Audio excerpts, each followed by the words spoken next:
A Build Hatch developed production. Hello, I'm Aaron Kyle and welcome to another episode of Build Hatch. On this week's episode of Build Hatch, I got to sit down with Mark from Map Architects in Sydney. The team behind Mark and his team at Map Architects are working on some of Sydney's most unique and amazing projects.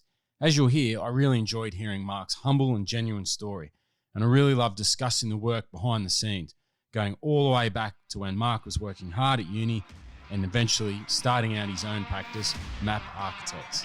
Now let's get into it.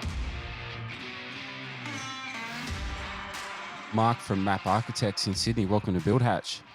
Thanks, Aaron. Thanks for having us. That's okay. Now, lovely to be here, and you're doing some really impressive project here in Sydney. Now, like all, I guess, we always like to go back to the very beginning. So whereabouts did you grow up? I grew up locally in Sydney, around Ryde, and I've pretty much stayed around here. I'm 37 this year, which is, Still quite young. Yeah. Growing up, were you always wanting to get into architecture? Yeah, I don't know what it was, but it was always in me. I probably since I was less than 10 years old, for some reason, I knew that I wanted to be an architect. I don't know why. It was just there. It was just a thought. What sort of influenced that growing up? Like, were you renovating properties with your parents or? No. I didn't have, no one in my family was in building. No one was an architect or anything like that. I'm brought up by a single mum with my sister, and she worked as a production coordinator in a factory. So there was no kind of external factors that led me to have that thought. Just fell into it. Yes, that's right. So you studied here in Sydney? Yeah, I studied at UTS, yeah. And what was that like? It was a great social life, but it was tough. Architecture is tough at school. I remember numerous times where a bunch of us would actually sleep at uni under the desks in the IT rooms, trying to hide from security guards so they'd get us out. So yeah, it was tough, but we got through it. When you say tough, when I was at uni once upon a time, I studied construction management, and that was the same faculty, if you like, for the architects. I remember I found construction management really practical, and like it had an equal, I guess, theory and practical approach to it, because we used to cross over and do, construction management, do some architectural subjects, not all of them, of course. But then I remember thinking at the time, like it's a really good course for people who aren't good at maths, or that they have a different, it's like an analytical way of thinking.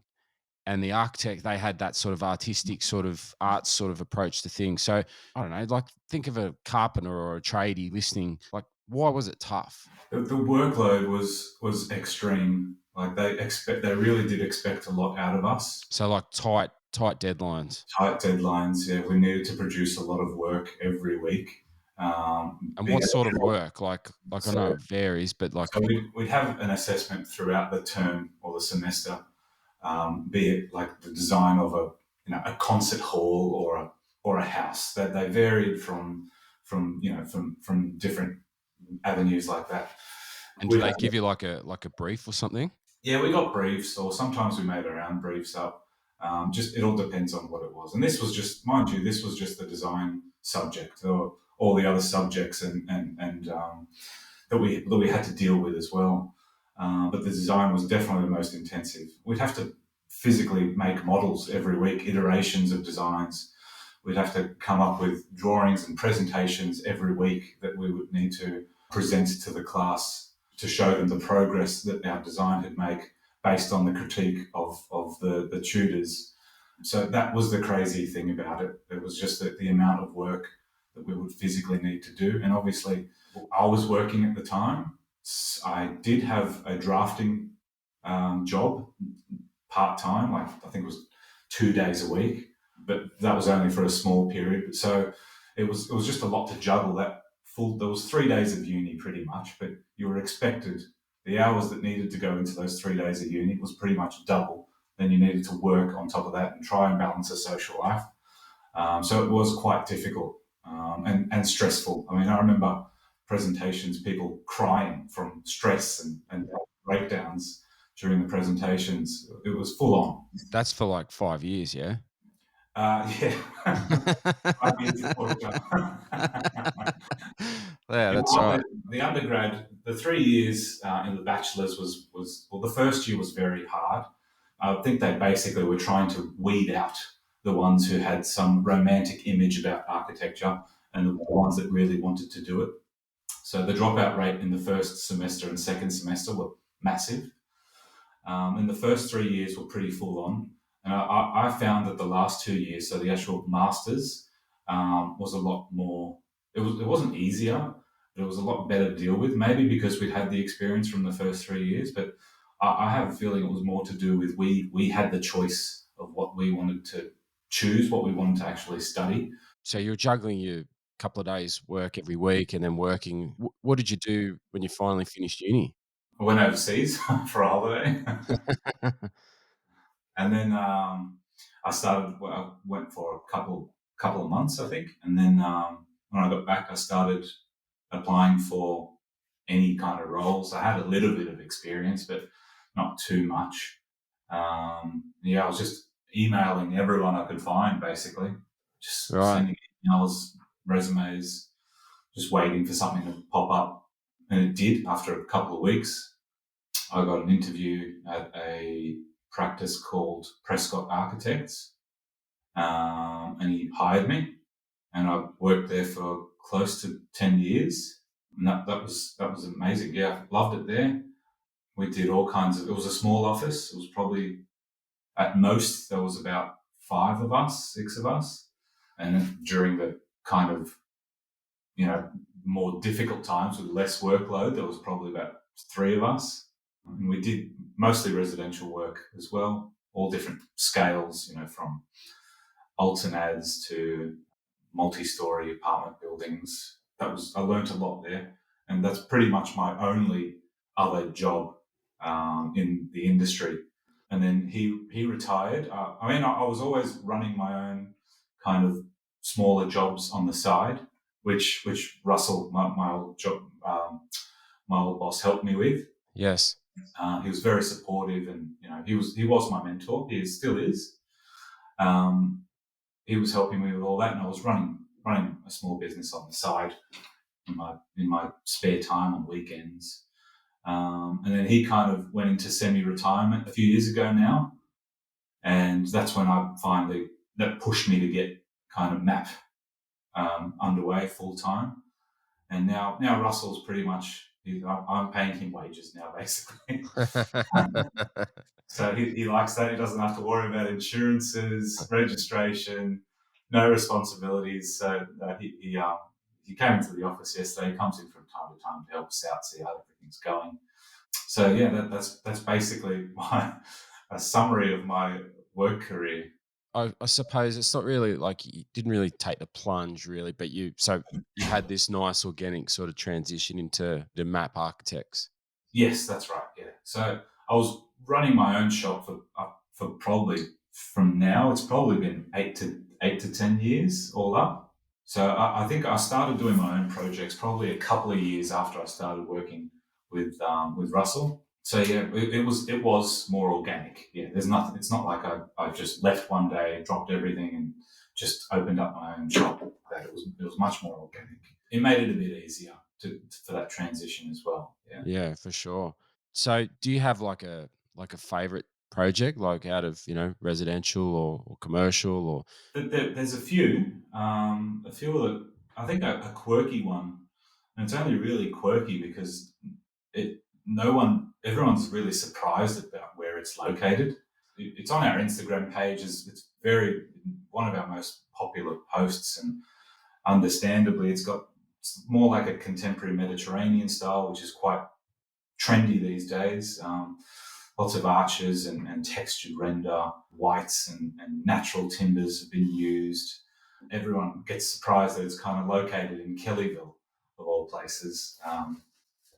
The clients are actually they're really on the money with the styling and decorating and material selections. They've done a really good job, and they'll be moving in the next, well, Alex, the husband says it's going to be a few weeks away, but in reality, it could be a bit more. Sorry, Jem. But yeah, that's one that we'll be photographing quite extensively because I think that's turning out really, really nicely, that one.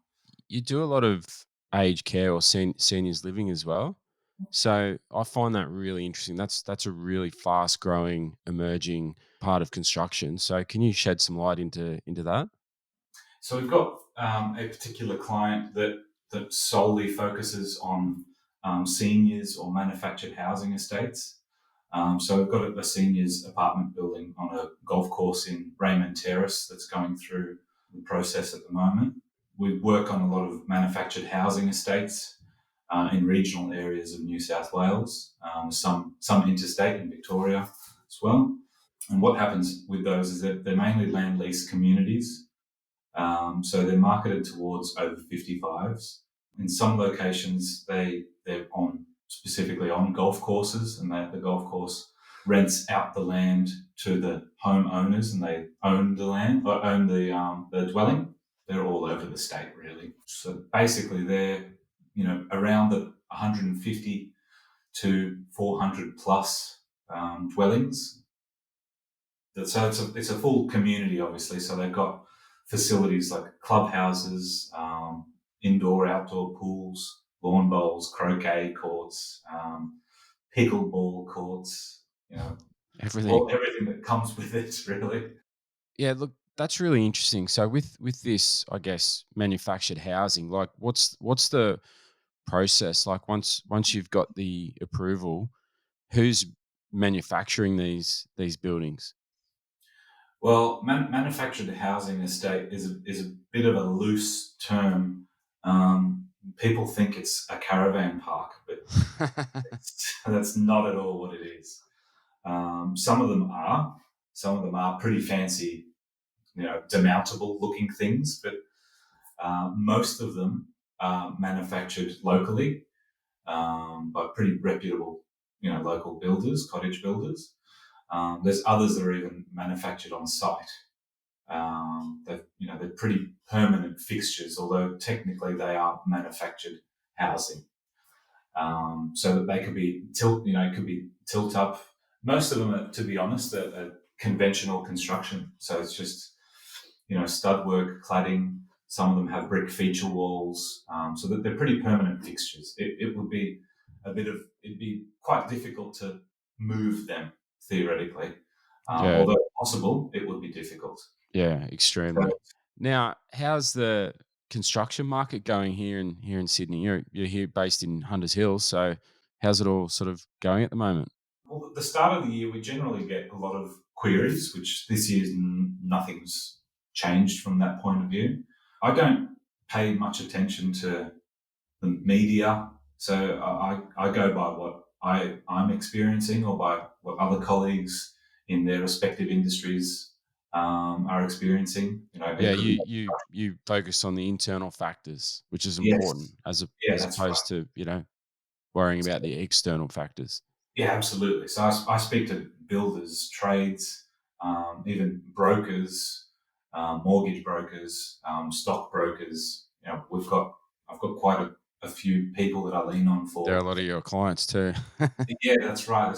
We've got a lot of clients in finance. So I always ask them the question, and to be honest, it's going fairly strong. Touch wood. Still a lot of work going on. Materials are calming down a lot, and we just don't know what is going to happen. We can't, predict what's going to happen. So if you can do it, just do it. Yeah, I think that's important, and also too, it shows that if you're in the right market, I mean, I say this just about every week. I think people still, no matter what happens, all these external factors, no matter what happens, people still more than ever value their home living spaces basically, and they know what they want. Yeah, absolutely. A lot of our clients as well have the capacity to spend a decent amount of money on their homes. So smaller financial or market factors might not have as big an impact on them. And then our other clients are builders slash or developers. And at the end of the day, they need to make money no matter what the market is doing.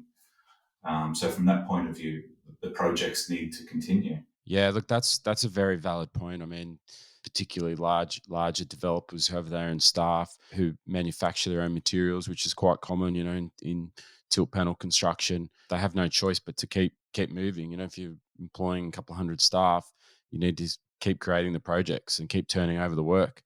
Yeah, absolutely. Yeah. What else is on the cards in the future for yourself, Mark, and Map Architects? We're trying to focus on more smaller residential or boutique residential developments. As much as we can, we're trying to stay away from class two. It's getting challenging, isn't it? It's getting really challenging, and the documentation is really arduous. And to be honest, the guys here don't enjoy doing that arduous documentation. It's not fun. It might be a necessity, but it's not enjoyable. And I think the main key for us is that we want to enjoy what we're doing, what we're producing, and that's one of the key factors of kind of focusing more on the smaller residential, duplexes, more boutique duplexes or single dwellings, knock down rebuilds, bigger alts and ads where we get to kind of play around with the existing dwelling and what we actually propose to extend to. That's where we're trying to focus at the moment. Yeah, look, that's important. Like, has that come about? Obviously, not just yourself, but do you find that out through talking with your team? Like, does your team say, "Oh, look, Mark, we prefer to work on this," or like, how does that work with your actual sort of team dynamics and development? Well, I'm still on the tools, inverted commas, so I Yes. still do CAD up a lot. And I remember the days when I had to CAD shit that I didn't like. So I can see it in their faces, and I hear the sighs and the curses in the office. So, we do talk. We do have, we try to have bi-weekly catch-ups to see how our projects are going. And the ones that linger on are generally the ones that we don't enjoy doing as much. Yeah, that's right. All right. So when you're not busy running Map Architects here in Hunters Hill, Mark, what do you like to do outside of work? Well, I'm married with two girls, so I've been married for I better get this right. It'll be 8 years this year. Okay. And I got So a you're a busy 6 year old. man. Yeah, 6 year old and a 4 year old. She'll be four in a couple of weeks now. So it's more just family time, to be honest. We just chill out by the pool, just relax, go try and keep the kids entertained and not arguing. That's the main priority, really. Now you mentioned about traveling before, like architects, they just always seem to go to these wonderful places or they put it on their bucket list. They want to travel to certain areas. Is there an area that you really want to get to as an architect that or maybe you've been there already? I've done a bit of traveling, but not too much. I mainly go. I think the next big trip for us would be Europe. Really, the kids are kind of getting to that age where they'd be a bit more tolerable on a long plane flight. And my parents are Portuguese background, so most of my mum's family's over there, and my wife's background is Italian, so she's been to Italy once. So it'd be nice to show my kids where their kind of heritage is from, and they're beautiful places. So to have the opportunity to go over there, it's quite nice. We've done the states, London, England, Dubai, which is a bit crazy to be honest, but I it's all love Dubai. Dubai is actually my favorite place in the world to go to. yeah, it's Yeah. pretty cool. And not just construction, like everything, like obviously they have more money and wealth than probably anywhere in the rest of the world, and so they can just build and import whatever they want. It's pretty wild. Like nothing's a challenge for them. Nothing's an issue. But just more recently, during COVID, we've just been enjoying more of the short trips away. To be honest, just to relax. Sure, there is some bucket list items that I'd love to go to. I'd love to go to Japan, but it's more just the family time that I kind of crave outside of architecture and that headspace, really. Yeah, it's definitely important. All right. Well, Mark from Map Architects here in Sydney, thanks for coming on to Build Hatch. It's been really nice to talk to you. People listening to this who want to reach out and get into contact with you, what's the best way to go about it? You can give us a buzz on my mobile or on the office phone, and we'll get back to you. Or you can flick through an email or a message on Instagram. My wife does a great job of managing our Instagram page. She's a bit of a multitasker. Just shout and we'll kind of help you out. More than happy to help anyone that wants just to have a chat, really. All right. Well, I encourage everyone to check out Map Architects on your socials. Pretty impressive, working on some amazing projects here in Sydney, and I'm always intrigued. People, I guess, outside of Sydney, the market here in Sydney is very different. Obviously done extremely well for yourself, Mark, and Map Architects, just creating yourself that niche and working on some amazing projects. Kudos to you. So well done. Thank you, Aaron. Thanks heaps. Well, that was another Build Hatch episode with Mark from Map Architects in Sydney. As usual, if you know a hard worker having a go in the construction space or a building related business, person or product where you love what they are doing or selling, then please do get into contact with us and we'll be more than happy to tell their story and get behind their goods or services on the Build Hatch marketplace. Our team are busy rolling out independent sellers on buildhatch.com as we speak, so stay tuned for more and more products and services as they are onboarded. As usual, please check out our Instagram page and other socials where you'll be able to learn more about our guests and some of the features of the work that we talk about. Have a great week, and you'll hear me again on the airwaves next week. Thanks for listening to another episode of Build Hatch. You have experienced a Build Hatch developed production.